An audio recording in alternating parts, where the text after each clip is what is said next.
And, a couple other points that we would make. Obviously, one of the main points here is our climate.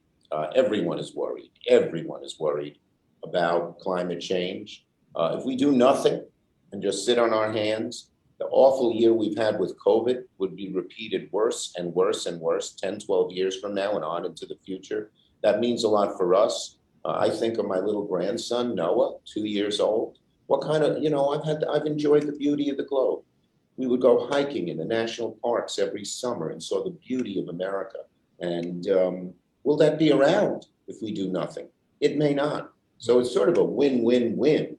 It's a win, people will enjoy these vehicles. It's a win, America will stay number one and there'll be many new jobs. But it's a win that it will send far less carbon into the atmosphere and help us arrest the horrible specter of climate change, which could undo our whole globe and discombobulate every one of our lives every day in the future if we do nothing.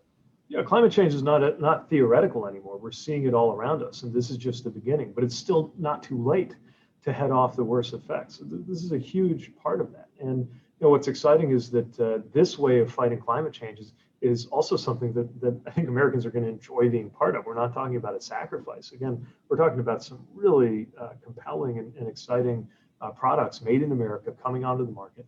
We've got to make sure we support that development. But I think about it generationally too. I'm a new federal employee now that I'm the Secretary of Transportation. And part of what you do with HR is you set up your retirement accounts, right? So I'm thinking about when I'm going to be retiring, hopefully in the 2050s. By then, we're going to be looking back at this stage of the 2020s, and we will have either succeeded or we will have failed in preventing climate change from ruining our future. And I want to be able to look back and say, back then in the early 2020s, we did the right thing before it was too late. Yeah, this is a fulcrum moment. Exactly. It's not too late, but if we wait another 5 or 10 years, it will be. So we have to act now. There's an imperative to acting, but I think it's a popular imperative. Most Americans know we have to deal with the specter of climate change. Most Americans want to create new and good jobs and be part of the future and not just cling to the older jobs, which have become more difficult and less frequent in the past. And most Americans would love to try a new driving experience that might actually be better than the one they have. So, so it's a win all around. And one other point I'd make here, Mayor, and I know you know this, but the point of sale subsidy that the president and I have proposed, we'd make sure that lower income people could take advantage of that as well. So that's an important thing as well, because we don't want this to just be available to a limited number of people. It's such a great point.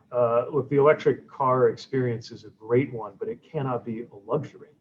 This has to be something available to all Americans. And just to be clear, as more and more of these remarkable electric vehicles are developed, this is not supposed to be some kind of elite vehicle. This is got to eventually be the way that all of us get around. And when you get behind the wheel of one of these things, it's so exciting. People are going to love it.